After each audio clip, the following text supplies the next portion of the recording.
Good morning વિદ્યાર્થી મિત્રો। આજે આપણે હિન્દીમાં અભ્યાસ કરીશું। હિન્દીનો આપણે જે પાઠનો અભ્યાસ કરતા હતા કે કથની ઓર કરની, એ પાઠ જ્યાંથી અધૂરો છે ત્યાંથી આપણે ફરીવાર ચાલુ કરીશું।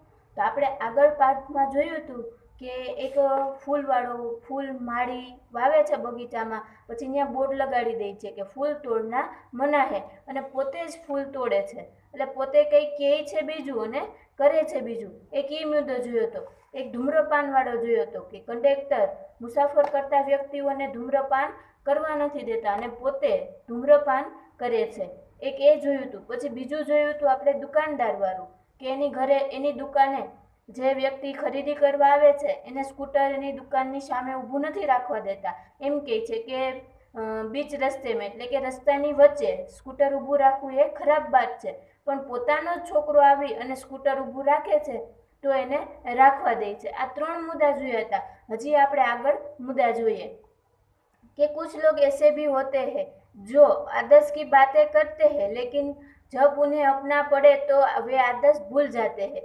કે કેટલાક લોકો એવા હોય છે, कुछ लोग એટલે કે કેટલાક લોક એવા હોય છે કે જે આદર્શની વાત કરે છે એટલે કે સારા થવાની, આદર્શ એટલે કે સારું થવું, સારા થવાની વાત કરે છે, લેકિન એટલે કે પરંતુ, લેકિન યાની કે પરંતુ જબ ઉन्हें अपना पड़े तो કે પોતે અપનાવવું પડે, अपना पड़े એટલે કે પોતાને અપનાવવું પડે તો वो आदर्श भूल जाते हैं, ત્યારે એ પોતાનો આદર્શ ભૂલી જાય છે। એટલે એવું હવે આપણે બીજી વાત જોઈએ કે એક દિન એક સજ્જન કે ઘર અને ઉનકે મિત્ર મિલને આયે। એક દિન એક માણસની ઘરે, સજ્જન એટલે એક સારા વ્યક્તિની ઘરે એક મિત્ર એને મળવા આવે છે। દોનો મિત્ર બાતચીત में મગ્ન થે, બે મિત્રો વાતચીતમાં મગ્ન હતા। એટલે મગ્ન હોવું એટલે કે તલ્લીન હોવું, એ વાત ઉપર બંને વાતો જ કરતા હતા અને બીજું કોઈ ખબર હતી નહીં। કિસીને દરવાજા ખટખટાયા એટલે ખખડાવ્યો, કોઈ કે કિસીને એટલે કે કોઈ કે, દરવાજા યાની કે દરવાજો, ખટખટાયા એટલે કે ખખડાવ્યો। ઉन्होंने खिड़की से जाकर देखा, એને જે માલિક હતો, જે ઘરમાં મેન વ્યક્તિ હતો ઘરમાં રહેવા વાળો, એ જાય છે અને બારીથી અને દરવાજા ખટખટાયા, ખિડકી સે જાકર દેખા એટલે ખિડકી યાની કે બારીમાંથી જાય અને જોવે છે કે કોણ છે। બહાર મકાન માલિક ખડા હતા, જે વ્યક્તિ મકાનમાં રહેતો હતો એ ભાડે રહેતો હતો, એનો જે મકાન માલિક હતો એ આવ્યો હતો એટલે એ જોવે છે તો બાયણે એક મકાન માલિક ઊભો હોય છે। જો પિછલે 4 મહિના કા કિરાયા માંગને બાર આ રહ્યા હતા, કે આ ભાઈ જે મકાનમાં ભાડે રહે છે એને 4 મહિનાથી આ પોતાનું ભાડું ભર્યું હતું નહીં, તો એ ભાડું માંગવા માટે પોતે આવે છે। પિછલે 4 મહિને કા, કેટલા મહિનાનું એને ભાડું બાકી હતું તો કે પાછળના 4 મહિનાથી એને કિરાયા એટલે કે ભાડું માંગને બાર આતા હતા, એટલે કે લેવા માટે વારે આવતો હતો। કે આપણે કોઈના મકાનમાં ભાડે રહેતા હોય તો આપણે ટાઈમસર એને ભાડું આપી દેવું જોઈએ। તો આ વ્યક્તિ જે મકાનમાં રહેતો હતો એ 4 મહિનાથી એને ભાડું આપ્યું નહોતું, અને પછી ભાઈ જે મકાન માલિક હતો એ ભાડું લેવા આવે છે તો એ શું કરે છે, પોતે બારીથી જોઈ લે છે અને જોવે છે તો કે એનો મકાન માલિક હોય છે। તો હવે શું કરે છે જોઈએ આપણે।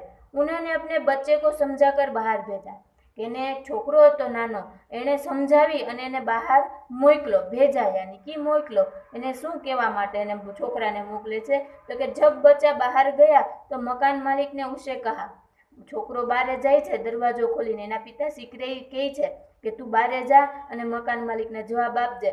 તો એ છોકરો બારે જાય છે તો મકાન માલિક પૂછે છે, મકાન માલિકને ઉસે કહા, મકાન માલિક એને કહે છે तुम्हें पिताजी से कहो कि मैं मकान का किराया लेने आया हूँ। શું કહે છે, તુમ્હારે એટલે કે તારા, પિતાજી એટલે પિતાજીને, કહો કે અને કે મકાન કા કિરાયા લેને આયા હું, મકાનનું ભાડું લેવા માટે આવ્યો છું। બચ્ચે ને તપાસ સે જવાબ દિયા, બચ્ચેને થોડુંક વિચારી અને પછી જવાબ આપે છે। પિતાજીને કહા હે કે ઘર પર નહીં હે, શું કહે છે, જો છોકરાને એના પપ્પાએ શિખામણ આપી હોય છે કે તું બારે જા અને તને એ કહે ને તારા પપ્પા ક્યાં છે, તું એમ કહેજે કે મારા પપ્પા ઘરે નથી, પણ એ છોકરો શું બોલે છે, પિતાજીને કહા હવે ઘર પે નહીં હે, પપ્પાએ કીધું છે કે ઘર પે નથી, પપ્પા ઘરે ન હોય તો પપ્પા કહે નહીં કે હું ઘરે નથી, આપણે એમ કહેવાનું હોય કે મારા પપ્પા ઘરે નથી, પણ આ છોકરાને બોલતા નથી આવડતું તે એવું બોલે છે કે પિતાજીને કહા હે વે ઘર પે નહીં હે, કે મારા પપ્પાએ કીધું છે કે તે પોતે ઘરે નથી। बच्चे की बात सुनकर मकान मालिक हंसने लगे। મકાન માલિકે સમજી જાય છે કે એના પપ્પા અંદર જ છે અને છોકરાને કઈ મોકલો કે એમ કે મારા પપ્પા નથી ઘરે, પણ છોકરો ઊંધું બોલી જાય છે। એટલે એના મકાન માલિક સમજી જાય છે, એટલે એ હસવા લાગે છે, દાંત કાઢવા લાગે છે। ઘર में बैठे मित्र के चेहरे पर भी मुस्कुरा आ गई। એના પપ્પાને એનો મિત્ર જે મળવા આવ્યો હતો એ પણ આ વાત સાંભળી કે ઓલો છોકરો બારે જઈને એમ કહે છે કે પિતાજી ઘર પે નહીં હે, એ વાત સાંભળી એના પણ દાંત આવે છે। जिसे देखकर वे सज्जन पानी पानी हो गया। અને એને જોઈ અને જે મિત્ર આવ્યો હતો એના પિતાજીને મળવા, એટલે એ પિતાજી પણ એ જોઈ અને શરમ આવી જાય છે। પાनी पानी हो जाने यानी कि शर्म આવી જાય છે। एक सज्जन ने अपने पोते के यह सिखाया था कि हमें कभी किसी काम में गलत ढंग से नहीं करना चाहिए। કે આ માણસે એના છોકરાને એવું શીખવાડ્યું હતું કે આપણે કોઈ પણ કામ કરીએ તો એ ગલત રીતે નહીં કરવું જોઈએ। એટલે જેના પપ્પાએ કહેવા મોકલો છે તો એ ખોટું બોલતો નથી, સાચું બોલી રહી છે। મારા પપ્પાએ કીધું મારા પપ્પા ઘરે નથી, બાકી એના પપ્પાએ એમ કીધું હતું કે તું એમ કહે છે કે મારા પપ્પા ઘરે નથી, મારું નામ આપવાનું નહીં, પણ આ છોકરો જઈને એમ કહી દે છે કે પિતાજી ઘર पे नहीं है। એટલે આ સજ્જન એના अपने पोते को એના પુત્રને यह सिखाया था, એ શીખવાડ્યું હતું कि हमें कभी किसी काम को गलत ढंग से नहीं करना चाहिए। કે આપણે કોઈ પણ કામ ખરાબ ઈરાદાથી અથવા તો ગલત ખોટી રીતે કરવું જોઈએ નહીં। સદા अपनी बारी की प्रतीक्षा करनी चाहिए। હંમેશા આપણી વારીની પ્રતીક્ષા એટલે કે રાહ જોવી જોઈએ। એટલે આ આપણે જોયું કે એને પિતાજી એને કહે છે અને પોતે કરે છે, પણ એ રીત અલગ પડી જાય છે। પોતે એના પિતાજી કહે છે કે તું આમ કહેજે અને પોતે શીખવાડ્યું છે કે ખોટું કામ ન કરવું, ખરાબ કામ ન કરવું, પણ જ્યારે એનો વારો આવે છે, પોતે મુસીબતમાં આવે છે કે ભાડું દઈ નથી શકતો, ત્યારે એના છોકરા પાસે ખોટું બોલાવે છે। એટલે કે કહે છે કંઈક અને કરે છે કંઈક। હવે હજી એક મુદ્દો છે કે એક દિન કી બાત હૈ, એક દિવસની વાત હૈ। વે જલ બિજલી કે બિલ જમા કરને ગયે। જલ એટલે કે પાણીનું બિલ આવ્યું હતું, પાણી અને બિજલી એટલે કે લાઇટનું ને પાણીનું બિલ આવે। પાણીનું આવે ને આપણે એને વેરો કહીએ, અને બિજલીનું આવે એટલે કે લાઇટનું આવે ને આપણે બિલ કહીએ। એટલે બિલ ભરવા માટે ગયા હતા। साथ में उनका 8 वर्षीय पोता भी था। એની સાથે 8 વર્ષનો છોકરો પણ હતો, જે આપણને ચિત્રમાં દેખાય છે એ। बिल जमा करने वालों की लंबी कतार देखे वे कोई उपाय सोचने लगे। પછી બિલ જમા કરાવવા જાય છે તો મોટી લાઈન હોય છે, જે આપણને દેખાય છે કે જો આવડી મોટી લાઈન છે। લાઈન જોઈ અને એ વિચાર કરે છે કે બિલ જમા કરને વાલે की लंबी कतार देखकर, કે બિલ જમા કરવા વાળાની મોટી લાઈન જોઈને वे कोई उपाय सोचने लगे, તે કંઈક ઉપાય સોચવા એટલે કે વિચારવા લાગ્યા। उन्होंने खड़े हुए लोगों के ध्यान से देखा। खड़े हुए એટલે કે ઊભા રહેલા, એણે ઊભા રહેલા માણસો હતા એને ધ્યાનથી જોયું કે કેવા કેવા માણસો ઊભા છે, એ પ્રમાણે એ બાનું કાઢે વ્યવસ્થિત રીતે વિચારીને। એટલે એ બધા ઊભા છે અને જોવે છે। आगे ही एक परिचित व्यक्ति खड़ा दिखाई दिया, કે આગળ બધા લાઈનમાં ઊભા હતા એનાથી સૌથી આગળ એક પરિચિત એટલે ઓળખીતો, પરિચિત એટલે કે ઓળખીતો વ્યક્તિ એને દેખાણો। वे तुरंत उसके पास गया और बोले, તે તરત જ, તુરંત એટલે કે તરત જ એની પાસે જાય છે અને બોલે છે, બેટા यह बिल तुम घर पर ही भूल आए। શું કહે છે કે બેટા એ કે આલે એ કે બિલ પોતાનું હતું, આ માણસનું પોતાનું બિલ હતું, પણ એને લાઈનમાં નહોતું ઊભું રહેવું, એટલે એવું ખોટું એના પરિચિત વ્યક્તિ હોય છે એને કહે છે કે તું આ બિલ તો કે ઘરે જ ભૂલી ગયો તો એમ। પાછળવાળાને તો ખબર ન પડે કે આ એનો ઓળખીતો છે કે એના ઘરનો જ વ્યક્તિ છે એમ। એટલે એ કહે છે કે આ બિલ તો કે તું કે ઘરે જ ભૂલી ગયો તો કે બેટા यह बिल तो तुम घर पर ही भूल गए। એટલે એમ કહે છે કે બેટા તું આ બિલ તો કે ઘરે જ ભૂલી ગયો તો। ખરેખર બિલ પોતાનું જ હતું, પણ એને લાઈનમાં નહોતું ઊભું રહેવું ને પેલો વારે ભરાવી દેવું હતું, એટલે ઓલા વ્યક્તિને એવું કરી અને આપી દે છે। लो उसको भी जमा कर दो, ले કે આલે આને પણ રકમ ભરી દે, પૈસા ભરી દે। वो व्यक्ति कुछ बोले उसके पहले ही बिल व राशि उसके हाथ में थमा दी।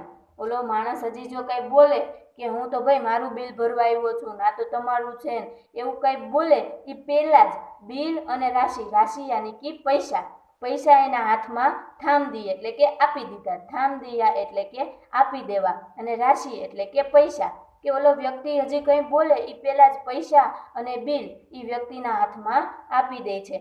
એક તરફ જાકર ખડા હો ગયા, પછી એને હાથમાં બિલ અને પૈસા આપી અને ઓલો જે કંઈ બોલે તા એ પોતે સાઈડમાં આવી અને ઊભો રહી જાય છે। પોતા બાર બાર કહીને લગા, દાદાજી લાઈન મેં લગીએ ના। પછી ઓલો નાનો જે છોકરો સાથે આવ્યો હતો એને કંઈ ખબર નથી પડતી, એટલે એના દાદાજીને કહે છે વારે વારે, કહે છે કે દાદાજી કે લાઈન में खड़े रहिए ना, કે દાદા કે લાઈનમાં હાલો ને ઊભા રહીએ કે એમ। उसकी बात सुनकर लोग हंसने लगे। પછી માણસો બધા જે લાઈનમાં ઊભા હતા એ સમજી જાય છે કે આ દાદાજીએ ખોટે ખોટે આને બિલ આપી દીધું, ખરેખર એનો કોઈ છે નહીં, એટલે એ બધા આ છોકરો બોલે છે એ વાત સાંભળીને લાઈનમાં ઊભેલા જે વ્યક્તિઓ હતા એ પણ હસવા લાગે છે। कोई लोग उसे होते तो जो आदर्श की बात तो करते हैं पर उन्हें अपनाते नहीं। कई लोग એટલે કે કેટલાક લોક એવા હોય છે જે આદર્શને એટલે કે સારી વાતો આપ કહે છે કે આમ ના કરવું જોઈએ ને આમ ના કરવું જોઈએ, પણ પોતે અપનાતે નહીં, પરંતુ પોતે એનું અનુસરણ કરતા નથી। આપણને એમ કહે કે કચરો અહીંયા ન નાખો અને પછી પોતે જ ત્યાં કચરો નાખે, પછી એમ કે ફૂલ ઝાડ તોડવા નહીં અને પોતે જ ફૂલ ઝાડ તોડે। એટલે કે કઈ લોગ એવા હોય, કેટલાક લોગ એવા હોય છે કે આદર્શની સારી સારી વાતો કરે છે પણ પોતે જ અપનાવતા નથી। इस प्रकार का आचरण अच्छा नहीं होता, કે આ પ્રકારનું આચરણ એટલે કે વ્યવહાર, આચરણ યાની કે આપણે જીવનમાં જે વ્યવહાર કરીએ સારો ખરાબ એ વ્યવહાર, કે આવું પ્રકારનું આચરણ સારું અચ્છા નહીં હોતા એટલે કે સારું હોતું નથી। કેવા પ્રકારનું, તો કે પોતે આદર્શની વાત કરે ને પોતે અપનાવે નહીં, એવું પ્રકારનું વ્યવહાર સારો લાગતો નથી। ऐसा आचरण करने वाले को कभी सम्मान नहीं मिलता, કે આવા વ્યવહાર કરતા હોય કે પોતે કે કંઈક ને કરે કંઈક, એવા જે વ્યક્તિ હોય એને ક્યારેય સમાજમાં સન્માન મળતું નથી, પ્રતિષ્ઠા મળતી નથી, એનું કોઈ નામના હોતી નથી। ઓલી કહેવત છે એવી કે મુંહ મેં રામ ઓર બગલ મેં છુરી, કે આપણી હારે હારી હારી વાતો કરે અને આપણે જાય એટલે આપણી ખોદણી જ કરે। એવી રીતને આ એને જ લગતું છે કે આવા વ્યક્તિઓ સારા નથી હોતા, કે દેખાવ સારો કરે અને અંદરથી પોતે ખરાબ હોય, એટલે એને ક્યાંય માન મર્યાદા મોભો સન્માન મળતું નથી।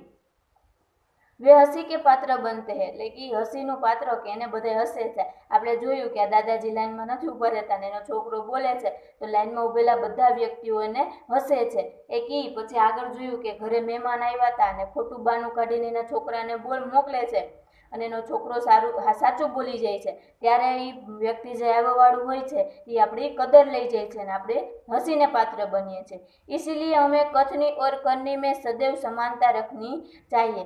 એટલા માટે इसलिए એટલે કે એટલા માટે, હમે એટલે કે આપણે, કથની એટલે કેવું અને અને કરની એટલે કે કરવું, કે કેવું અને કરવામાં, સદૈવ એટલે કે હંમેશા, સમાનતા એટલે સમાનતા રખની ચાહીએ, કે હંમેશા કથની એટલે કેવું અને કરવામાં સમાનતા રખવી જોઈએ।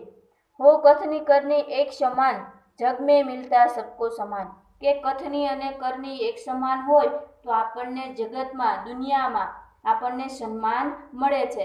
જો કથની કરની હરખી ના હોય તો આપણને સન્માન મળતું નથી। આપણી કથની અને કરની સારી હોય, સમાન હોય, સારી તો આ લોકોની હોય પણ સમાન હોય તો એને જગતમાં સન્માન મળે છે, બાકીનાઓને કોઈને મળતું નથી। તો આપણે આ પાઠ અહીં પૂરો થાય છે। આ સરસ મજાનો પાઠ ઉપરથી આપણે શીખવા મળે છે કે આપણે પણ આપણી કેવું અને કરવામાં સમાનતા રાખવી જોઈએ।